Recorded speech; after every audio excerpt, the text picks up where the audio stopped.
ஆண்டவராக இயேசு கிறிஸ்துவுக்குள் மிகவும் அதிகமாக நேசப்படுகின்றவர்களே, மீண்டுமாக உங்கள் யாவரையும் இறைமைந்தன் இயேசுவின் திருப்பெயரிலே இந்த மே மாதத்தின் 29ஆம் நாளாகிய வியாழக்கிழமையை சந்திப்பதிலே மிகுந்த மகிழ்ச்சி அடைகின்றோம். காலை நேர இறை தியானத்தை ஆரம்பிக்கலாம். நமது ஆரம்பம் பிதா குமாரன் பரிசுத்தாவின் நாமத்தில் உள்ளது. ஆமேன். ஜெபிப்போம்.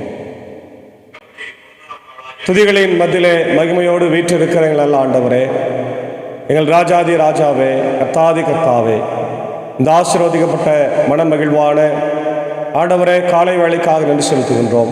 கடந்து போன இரவில் எங்களோடு இருந்து நல்ல இளைப்பாறுதலை தந்து ஜீவனை கொடுத்து இந்த காலை வேளையில் நம்முடைய சமூகத்திலிருந்து இந்த நாளை ஆரம்பிக்க நீர் எங்களை ஆண்டவர் ஜீவனோடு எழுப்பியிருக்கிறதற்காக நன்றி செலுத்துகின்றோம். இந்த நாளிலும் இந்த இறை வார்த்தையை நீர் பேச ராஜா நாங்கள் கேட்கிறோம். பாடுகிற பாடல், ஏறெடுக்கின்ற ஜெப மன்றாட்டுகளை பாதத்தில் வைக்கிறோம். ஆண்டவரே, நீரே ஆளுகை செய்யும்.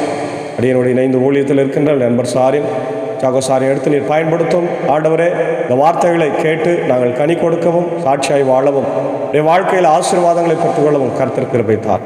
மரித்து உயிர் தெளிந்த இரட்சகராகிய இயேசுவின் மூலம் ஜெபிப்போம் நல்ல பிதாவே, ஆமேன். காலை வேளையிலே நான் இரத்த கோட்டைக்குள்ளே நான் நுழைந்து விட்டேன் என்ற பாடலை சாரோடு இணைந்து பாடும் தந்தை பெருக்குமான் செய்யாருடைய பாடல்.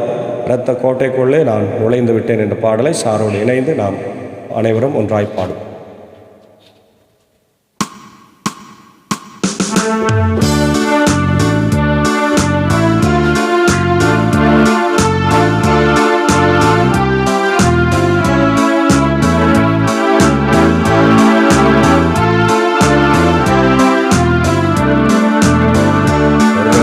கோட்டைக்குள்ளே நான் நுழைந்து விட்டேன், இனி எதுவும் அணுகாது, எந்த தீங்கும் தீண்டாது.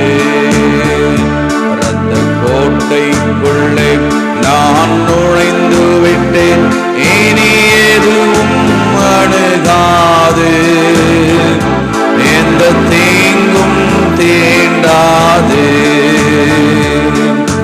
நேசரின் ரத்தம் என் மேலே நெருங்காது சாத்தான், நேசரின் ரத்தம் என் மேலே நெருங்காது சாத்தான். பாசமாய் சிலுவையில் பலியானார், பாவத்தை வென்று விட்டார். பாசமாய் சிலுவையில் பலியானார், பாவத்தை வென்று விட்டார். இரத்த கோட்டைக்குள்ளே நான் நுழைந்து விட்டேன், இனி எதுவும் அணுகாது, எந்த தீங்கும் தீண்டாது.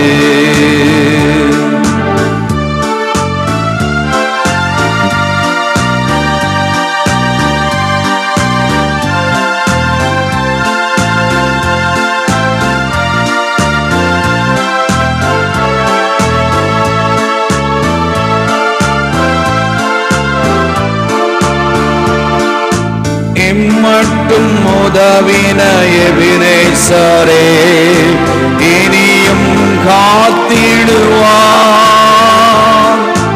இம்மட்டும் உதவின எபினேசரே, இனியும் காத்திடுவார்.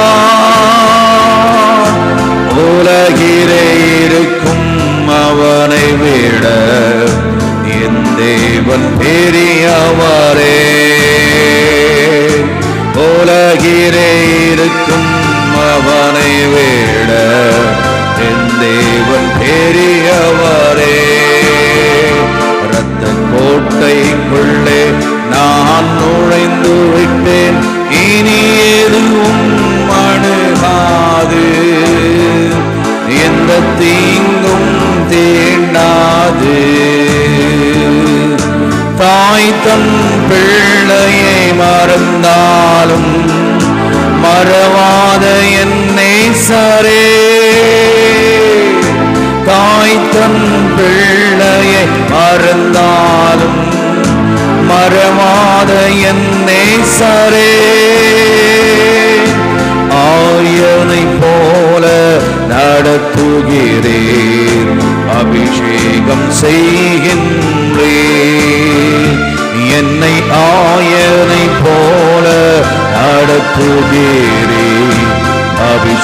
யுத்தம் செய்கின்றேன். இரத்த கோட்டைக்குள்ளே நான் நுழைந்து விட்டேன், இனி எதுவும் அணுகாது, எந்த தீங்கும் தீண்டாது. தேவனே ஒளியும் மீட்புமானார், யாருக்கு அஞ்சிடுவேன்? தேவனே ஒளியும் மீட்புமானார், யாருக்கு அஞ்சிடுவேன்? அவரே என் வாழ்வின் பலனானார், யாருக்கு பயப்படுவேன்? அவரே என் வாழ்வின் பலனானார், யாருக்கு பயப்படுவேன்? இரத்த கோட்டைக்குள்ளே நான் நுழைந்து விட்டேன், இனி எதுவும் அணுகாது, எந்த தீங்கும் தீண்டாது. மலைகள் குன்றுகள் விலகினாலும் மாறாது உம் கிருபை. மலைகள் குன்றுகள் விலகினாலும் மாறாது உம் கிருபை. அநாதி சிநேகத்தால் இழுத்துக் கொண்டீர், அணைத்து சேர்த்து கொண்டீர். என்னை அநாதி சிநேகத்தால் இழுத்துக் கொண்டீர், அணைத்து சேர்த்து கொண்டீர். இரத்த கோட்டைக்குள்ளே நான் நுழைந்து விட்டேன், இனி எதுவும் அணுகாது, எந்த தீங்கும் தீண்டாது. இரத்த கோட்டைக்குள்ளே நான் நுழைந்து விட்டேன், இனி எதுவும் அணுகாது, எந்த தீங்கும் தீண்டாது.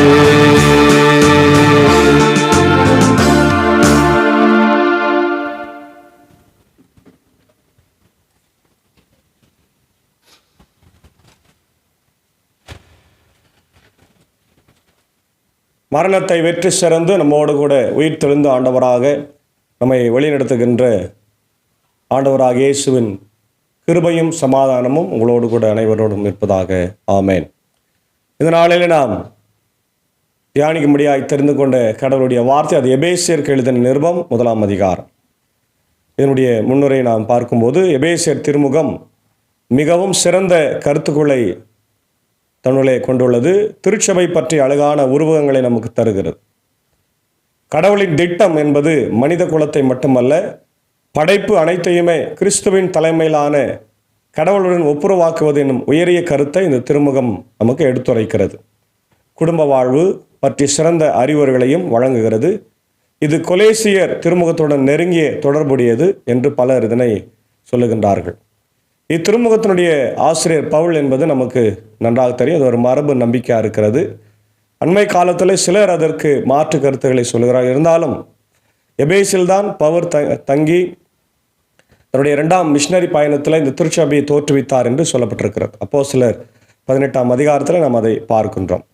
இதன் கருத்தோட்டமும் நடையும் சொற்களும் கூட பவுலுடைய வாழ்க்கை கடிதங்களோடு ஒத்திருக்கிறதாக நம்ம பார்க்கின்றோம். எனினும் இதனை ஒரு மடல் என்பதை விட ஆழமான இறையில் கட்டுரை என்பது மிக சிறப்பாக இருக்கிறது. பல சபைகளுக்கு எழுதப்பட்ட இத்திருமுகத்தை எபேசு நகர பிரதி என்று கூட நம்ம கருதலாம். எனவே தனிப்பட்ட செய்திகள் இதில் இடம்பெறவில்லை. இதனை ஒருவேளை பவுலுடைய சீரில் ஒருவர் இதை எழுதியிருக்க வேண்டும் என்றும் சில சொல்லுகின்றதை நம்ம பார்க்கின்றோம். முக்கியமாக இந்த எபேசு எங்கே அமைந்திருக்கிறது என்று நம்ம பார்க்கும்போது, எபேசு ஒரு ரோம நகரமாக இருக்கிறது. அது தற்போது இருக்கின்ற துருக்கிக்கு அது மேற்கே அமைந்திருக்கின்ற ஒரு பகுதி, west coast of modern Turkey என்று நம்ம பார்க்கின்றோம். அதே நேரத்தில் இதனுடைய கலாச்சார பின்னணியை பார்க்கும்போது, எபேசு கலாச்சாரம், பண்பாடு, மதம், அதே நேரத்தில் அர்த்திமேஸ் என்கின்ற ஒரு கடவுளுடைய ஆலயம் அமைந்திருக்கின்ற ஒரு இடம். இப்படிப்பட்ட பல பன்முகத்தன்மை கொண்ட ஒரு நகரமாக அது இருக்கிறது. இயர்லி கிறிஸ்டியன் சர்ச் அங்கே ஆரம்பிக்கப்பட்ட போது அந்த திருச்சபையை பவுல் தான் ஆரம்பித்தார் என்று நம்ம பார்த்தோம். அப்போஸ்தலர் 18ஆம் அதிகாரத்தில் அப்படி 2வது மிஷனரி பயணத்தில் அது ஆரம்பிக்கப்பட்டது. பவுலடிகளார் அங்கே 2 வருடங்கள் தங்கி திருச்சபையை தோற்றுவித்தார் என்று வரலாறு நமக்கு சொல்லுகிறது. நிறைய வளர்ச்சியும் இருந்தது, அதே நேரத்தில் நிறைய சவால்களும் இருந்தது. குறிப்பாக யூதர்களுடைய எதிர்ப்புகளும் மற்ற மக்களுடைய எதிர்ப்புகளும், இங்கே மதமாற்ற தடை சட்டம் இருந்தது போல அங்கே அந்த தடைகள் இருந்தது. இப்போ இதனுடைய நோக்கம் என்னவென்று பார்த்தால், அந்த மக்களை என்கரேஜ் பண்ணுறது, விசுவாசத்தில் பலப்படுத்துவதற்காக என்கரேஜ் பண்ணுறது. அதே நேரத்தில் அவருடைய இறையியல் சிந்தனைகளை ஆழப்படுத்துவது இல்லையா. The letter emphasizes the theology of the church. திருச்சபையினுடைய இறையிலை மையப்படுத்தி கடவுளுடைய திட்டம், கடவுள் மனிதனுக்கும் ஆண்டவருக்கும் உள்ள திட்டங்கள், யூதர்களுக்கும் புறஜாதிகளுக்கும் உள்ள ஆண்டவருடைய திட்டங்கள், அதுக்காகவே ஆண்டவர் சுவிசேஷத்தை அனுப்பியிருக்கிறார் என்ற செய்தியெல்லாம் நம்ம பார்க்குறோம். வழக்கம் போல் பவுல் தான் இதனுடைய ஆசிரியர் நம்ம பார்த்தோம். அதே நேரத்தில் இதனுடைய காலம் 62 AD நம்ம பார்க்குறோம். அந்த காலகட்டத்தில் தான் பவுல் சிறையிருப்பில் இருந்து இந்த மடல்களை இதுக்கு எழுதினார். எபேசியர், கொலேசியர், கலாத்தியர் எல்லாம் சிறையிருப்பின் மடல்கள், சிறைகூட மடல்கள் என்று சொல்லப்படுகிறது. முக்கியமான இறையியல் சிந்தனைகளை பார்க்கும்போது கடவுளுடைய திட்டம், திருச்சபையினுடைய ஒற்றுமை, அதே நேரத்தில் ஆவிக்குரிய வளர்ச்சி என்பதை நம்ம இந்த பகுதியில் பார்க்கிறோம். இந்த முதல் அதிகாரத்தில் பவுல் நமக்கு என்ன சொல்றாருன்னா, God the master plan for the church. கடவுள்தான் மிக சிறந்த திட்டத்தை தயாரிக்கிறவர். அல்லேலூயா. நம்முடைய வாழ்க்கையில் நிறைய திட்டங்களை நம்ம போடுறோம். ஒருவேளை ஜூன் மாதம் வருது, பிள்ளைகளுக்கு ஃபீஸ் கட்டணும், யூனிஃபார்ம் எடுக்கணும், சில பிள்ளைகள் ஹையர் ஸ்டடீஸ் போகிறாங்க, லட்சக்கணக்கில் பண செலவாகும், அதெல்லாம் திட்டம் போடுவோம். ஆனால் அந்த திட்டமெல்லாம் பழிக்கிறது இல்லை. கடவுளுடைய திட்டம் அவர் நமக்கு ஏற்படுத்தி தரார். அவருடைய பாதத்தில் அமர்ந்து நம்ம அந்த திட்டங்களுக்கு நம்ம செவி கொடுத்துன்னு சொன்னால் நம்முடைய வாழ்க்கையில் நம்ம ஆசீர்வதிக்கப்படுவோம் என்பதில் சந்தேகம் இல்லை. God's master plan for the church, திருச்சபைக்காக அவருடைய திட்டம். இப்போ முதல்ல என்ன சொல்கிறாருன்னா, 4 வசனங்கள் 1 முதல் 4 வசனத்தில் chosen and adopted, நாம் ஆண்டவராலே தெரிந்து கொள்ளப்பட்டவர்கள், அதே நேரத்தில் நாம் தத்து எடுக்கப்பட்டவர்கள் என்ற செய்தியை நம்ம அங்கே பார்க்குறப்போ, முன்னே நம்ம அந்நியராக இருந்தோம், புறஜாதியாராக இருந்தோம். இப்போ ஆண்டவருடைய பிள்ளைகளாக மாற்றப்பட்டு அவருடைய வாரிசுகளாய் நம்ம மாற்றப்பட்டிருக்கிறோம். ஆமேன். அது எப்படி நடந்தது? ஆண்டவராகிய இயேசு கிறிஸ்துவனுடைய பாடு, மரணம், உயிர்த்தெழுதல் வழியாக நமக்கு இதுதான் நடந்தது. முன்னுரை நம்ம பார்க்குறோம். இயேசு கிறிஸ்துவோடு இணைந்து நம்பிக்கை கொள்ளுகின்ற அனைவருக்கும், எபேசு நகர மக்களுக்கும் கடவுளின் திருவுளத்தால் திரு தூதனாயிருக்கிற பவுல் எழுதுவது, நம் தந்தையாம் கடவுளிடமிருந்தும் ஆண்டவராம் இயேசு கிறிஸ்துவிடமிருந்தும் உங்களுக்கு அருளும் அமைதியும் உரித்தாக்குக என்று ரொம்ப அழகான இந்த பகுதியை ஆரம்பிக்கிறார். கிறிஸ்துவும் திருச்சபையும் மீட்பின் திட்டத்தை நம்ம இங்கே பார்க்கின்றோம். நம்ம ஆண்டவராக இயேசு கிறிஸ்துவின் தந்தையும் கடவுளுமானவர் போற்றி அவர் விண்ணகம் சார்ந்த ஆவிக்குரிய ஆசி அனைத்தையும் கிறிஸ்து வழியாக நம் மீது பொழிந்துள்ளார் இல்லையா. அவர் நம்மளை தெரிந்து கொண்டதுனால ஆவிக்குரிய ஆசீர்வாதங்களை தந்திருக்கிறார். நிறைய நேரத்தில் நம்ம ஆண்டவர்கிட்ட கேட்குறோம், எனக்கு அது வேணும், இது வேணும், கார் வேணும், பங்களா வேணும், பணம் வேணும் அப்படின்னு. ஆனால் இங்கே பவுல் சொல்கிறாரு, the spiritual blessings from the heaven. Amen. ஆவிக்குரிய ஆசீர்வாதங்களை பரத்திலிருந்து நமக்கு ஆண்டவர் கொடுத்து உள்ளார். நாம் தூயரோகவும் மாசற்றோராகவும் நாம் திருமுன் விளங்கும்படி உலகம் தோன்றுவதற்கு முன்பே கடவுள் நம்மை கிறிஸ்து வழியாய் தெரிந்தெடுத்திருக்கிறார். We are chosen by God before the world. இந்த உலகம் தோன்றுவதற்கு முன்னே கடவுள் நம்மை தெரிந்தெடுக்கிறார். அவர் நம்மை இயேசு கிறிஸ்துவின் மூலம் தமக்கு சொந்தமான பிள்ளைகளாக்கி கொண்டார். அன்பினாலே முன்குறித்தார். இதுவே அவரது விருப்பம், இதுவே அவரது திருவுளம்.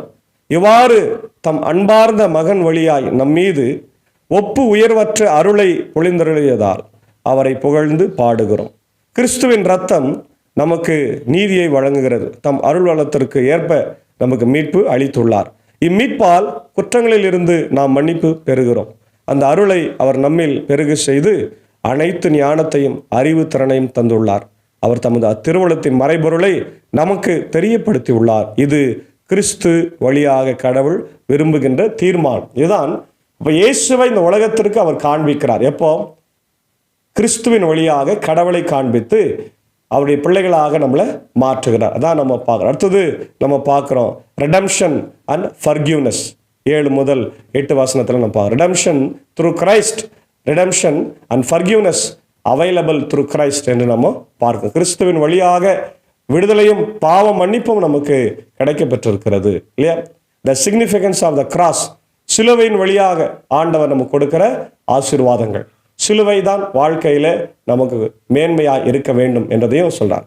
கடைசி நம்ம பார்க்குறோம் 9, 10 ஆகிய வசனங்களில் காலம் நிறைவேறிய கால நிறைவில் விண்ணுள்ளவை மண்ணில் உள்ளவை அனைத்துமே கிறிஸ்துவின் தலைமையில் ஒன்று சேர்க்க வேண்டும் என்று திட்டமே அம்மறைபொருள். எல்லாவற்றையும் ஒன்று சேர்க்க வேண்டும், ஆண்டவரோடு இணைக்க வேண்டும், பரலோகத்தில் பூலோகத்தில் இருக்கிற எல்லாத்தையும் இணைக்க வேண்டும் என்பது கடவுளுடைய திட்டமாக இருக்கிறது. கடவுள் தமது திருவுளத்தின் திட்டத்தின்படி அனைத்தையும் செயல்படுத்தி வருகிறார். அவரது தீர்மானத்தால் நாம் முன்குறிக்கப்பட்டு கிறிஸ்து வழியாய் அவரது உரிமை பேற்றருக்கு உரியவரானோம். இவ்வாறு கிறிஸ்துவின் மேல் முதலில் நம்பிக்கை வைத்த நாங்கள் கடவுளுடைய மாட்சியை புகழ்ந்து பாட வேண்டும் என அவர் விரும்பினார். நீங்களும் உங்களுக்கு மீட்பளிக்கும் நற்செய்தியாகிய உண்மையின் வார்த்தையை கேட்டு அவர் மீது நம்பிக்கை கொண்டு வாக்களிக்கப்பட்ட தூய ஆவியால் அவருக்குள் முத்திரையிடப்பட்டீர்கள். அந்த தூய ஆவியே நாம் மீட்படைந்து உரிமை பேறு பெறுவோம் என்பதை உறுதிப்படுத்தும் அடையாளமாகவும் இருக்கிறது. இவ்வாறு கடவுளது மாட்சியின் புகழ் விளங்குகிறது. பார்த்தீங்களா? அப்போ நம்ம தூய ஆவியானாய் பெற்றிருக்கிறோம். அந்த தூய ஆவியானவரை நம்ம இந்த உலகத்தில் அவருடைய மாட்சிக்காக, அதாவது அவருடைய மகிமைப்படுத்துவதற்காக நம்ம பயன்படுத்த வேண்டும். தொடர்ந்து நம்ம பார்க்குறோம் யூனிட்டி, திருச்சபையில் ஒற்றுமையாக நம்ம இருக்கணும், குடும்பத்தில் ஒற்றுமையாக இருக்கணும், ஜாதி மதம் மேதமின்றி இந்த சமூகத்தில் நம்ம ஒற்றுமையாக இருக்கணும் என்ற கருத்தை இந்த பகுதி வலியுறுத்துகிறது. அதான் சொல்றார், ஆகவே ஆண்டவராகிய இயேசுவின் மீது நீங்கள் கொண்டுள்ள நம்பிக்கை பற்றியும் இறை மக்கள் அனைவரிடமும் நீங்கள் செலுத்தும் அன்பு பற்றியும் கேள்வியுற்று நான் இறைவனிடம் வேண்டும் போது உங்களை நினைவு கூர்ந்து உங்களுக்காக நன்றி செலுத்தது தவறவில்லை. நம் ஆண்டவராக இயேசு கிறிஸ்துவின் கடவுளும் மாட்சி மிகுந்த தந்தையுமானவர் அவரை முழுமையாக நீங்கள் அறிந்து கொள்ளுமாறு ஞானமும் வெளிப்பாடும் தரும் தூய ஆவியை உங்களுக்கு அருள்வாராக என்று சொல்லி தொடர்ந்து அவர் ஜெபிக்கின்றதை நம்ம பார்க்கின்றோம். அன்பான தேவனுடைய பிள்ளைகளே, இந்த காலை நேரத்தில் நாம் இறை ஆசீர்வாதத்தை நம்ம பெற்றுக்கொள்ளும்படியாக இந்த அருமையான பகுதி நமக்கு சொல்லப்பட்டிருக்கிறது. 13-14 குறிப்பாக பரிசுத்த ஆவியானவர் நம்ம மேலே பொழிந்தருளப்பட்டிருக்கிறார். அவருடைய வரங்கள் நமக்கு தரப்பட்டிருக்கிறது என்பதை உணர்ந்து இந்த உலகத்தில் நாம் சாட்சியாக இயேசு ஆண்டவருடைய சிலுவைக்கு சாட்சியாக நாம் வாழ வேண்டும். அதுதான் இந்த பகுதியில் நம்ம கற்றுக்கொள்கிறது. குறிப்பாய் இங்கே கடவுளுடைய திட்டம் என்பது என்னென்னா பார்த்தீங்கன்னா ரோமர் 8:28-30 பார்க்குறோம். காட்ஸ் பிளான் ஃபார் பிலீவர்ஸ், அப்படி விசுவாசிகளுக்காக அவர் வைத்திருக்கிற திட்டத்தை நம்ம பார்க்கின்றோம். 2 தீமோத்தேயு 1:9-10 பார்க்கும்போது கடவுளுடைய திட்டமும் அவருடைய நோக்கத்தையும் பார்க்கிறோம். 1 பேதுரு 1:20 பார்க்கிறோம், கிறிஸ்துவனுடைய அந்த பணி நமக்காக சிலுவையில் மரித்து ரத்தம் சிந்துகின்ற பணி. திருச்சபையில் ஒற்றுமை வேண்டும் சொல்றாரு. கலாத்தியர் 3:28, கொலோசியர் 3:11, 1 கொரிந்தியர் 12:12-31. அதே போல ஆவிக்குரிய வளர்ச்சி வேண்டும். 2 பேதுரு 3:18, கிறிஸ்துவிலே நம்ம வளர வேண்டும், அறிவிலே வளர வேண்டும் என்று சொல்லப்பட்டிருக்கிறது. பிலிப்பியர் 2:12-13, நம்முடைய மீட்பு பணிக்காக நாம் பணியாற்ற வேண்டும். கொலோசியர் 1:10 நம் ஆண்டவருக்காய் வாழ வேண்டும் இல்லையா? அடுத்தது relationship between Jews and Gentiles, புறஜாதியாருக்கு யோதர்களுக்கு உள்ள தொடர்பை ஆண்டவர் நீங்கள் செய்யுங்கன்றார். ரோமர் 9:11 பார்க்குறோம். அதே போல் கலாத்தியர் 2:11-21, அதே நேரத்தில் அப்போஸ்தலர் 15:1-35 எல்லா மக்களோடு இணைந்து வாழுங்கள் இல்லையா? நாம் கிறிஸ்தவர்கள் மட்டுமே தனித்தன்மையாக வாழக்கூடாது, தனித்தன்மையாக நம்ம சாட்சியாக வாழணும். அதே நேரத்தில் மற்றவர்களோடு இணக்கமாய் வாழ்ந்து அவர்களையும் ஆண்டவருடைய ராஜ்யத்தில் சேர்ப்பதற்கு, திருச்சபையில் சேர்ப்பதற்கு நாம் பாடுபட வேண்டும் என்று ஆண்டவர் விரும்புகின்றார். அதே நேரத்தில் திருச்சபையினுடைய இறையிலே பார்க்கிறோம். 1 கொரிந்தியர் 12, கொலோசியர் 1:18, எபேசியர் 5:25-27 நம்ம பார்க்கிறோம். ஆகவே அன்பான தேவனுடைய பிள்ளைகளே, இந்த காலை நேரத்தில் இந்த அருமையான திரு வார்த்தைகள் நமக்கு மிகப்பெரிய ஆசீர்வாதத்தை கொண்டு வந்திருக்கிறது நான் நம்புகிறேன். ஆண்டவர் நம்மை தெரிந்தெடுத்திருக்கிறார். அவருடைய ஆவியானவரை பொழிந்தருள் இருக்கிறார். நமக்காக சிலுவையின் வழியாய் மீட்பை தந்திருக்கிறார். ஆவியானவரை தந்திருக்கிறார். ஆகவே நாம் ஆண்டவருக்கு சாட்சியாக வாழ்ந்து நம்முடைய வரங்களை சபைக்காக, குடும்பங்களுக்காக, இந்த சமூகத்துக்காக பயன்படுத்தி சிலுவைக்கு நம் சாட்சி பகர உயிர்த்தெழுந்த ஆண்டவராக இயேசுவின் ஆவி நமக்கு உதவி செய்வதாக. ஆமேன். ஜெபிப்போம். துதிகளின் மத்தியிலே மகிமையோடு வீற்றிருக்கிற எங்கள் நல்ல ஆண்டவரே, எங்கள் ராஜாதி ராஜாவே, கர்த்தாதி கர்த்தாவே, இந்த ஆசீர்வதிக்கப்பட்ட மனமகிழ்வான காலை வேளைக்காய் நன்றி செலுத்துகிறோம். கேட்ட வார்த்தைகளுக்காய் ஸ்தோத்திரம். நாங்கள் உம்முடைய பிள்ளைகளாய் தெரிந்து கொள்ளப்பட்டிருக்கிறோம்.